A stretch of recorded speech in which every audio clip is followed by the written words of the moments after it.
வெளியே நல்ல கிறிஸ்பியாகவும் உள்ள சாஃப்டாக இருக்கும். ஆனால் நல்லா வெந்திருக்கும். சாப்பிட்றதுக்கு நல்ல டேஸ்ட்டாக இருக்கும். குழந்தைங்களுக்கு இது ரொம்பவே பிடிக்கும்.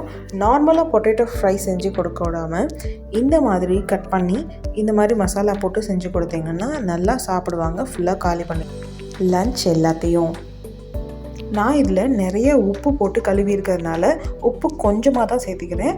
நீங்கள் எவ்வளோ தேவைப்படுமோ பார்த்து சேர்த்திக்கங்க. நல்லா மிக்ஸ் பண்ணி விட்டுட்டு மீடியம் ஹை ஃப்ளேமில் ஒரு மூடி போட்டு வச்சுட்டிங்கன்னா 5 நிமிஷத்தில் நல்ல சாஃப்டாக ரெடி ஆயிரும்.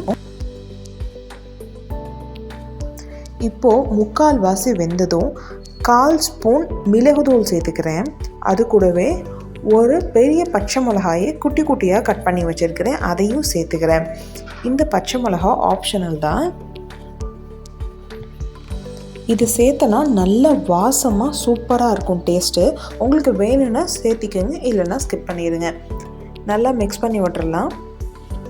கடைசியாக சாட் மசாலா ஒரு 1/4 ஸ்பூன் தூவி விட்டுட்டு நல்லா மிக்ஸ் பண்ணிட்டு ஆஃப் பண்ணிட்டீங்கன்னா ரொம்ப சூப்பராக இருக்கும். இன்னும் ஒரு 2 மினிட்ஸ் வெந்துச்சுன்னா அவ்வளோதான், ரெடி. லைட்டாக கொத்தமல்லி தூவி விட்டு சர்வ் பண்ணலாம். டேஸ்ட்டு ரொம்பவே சூப்பராக இருக்கும். கண்டிப்பாக இந்த ரெசிபியை நீங்கள் ட்ரை பண்ணி பார்த்து எப்படி இருந்துச்சுன்னு கமெண்ட்ஸில் சொல்லுங்கள். இந்த வீடியோ உங்களுக்கு பிடிச்சிருந்துச்சுன்னா மறக்காமல் லைக் பண்ணுங்கள், ஷேர் பண்ணுங்கள். நம்மளோட சேனலை சப்ஸ்கிரைப் பண்ணிவிட்டு பக்கத்தில் இருக்க பெல் ஐக்கானையும் கிளிக் பண்ணிக்கிங்க.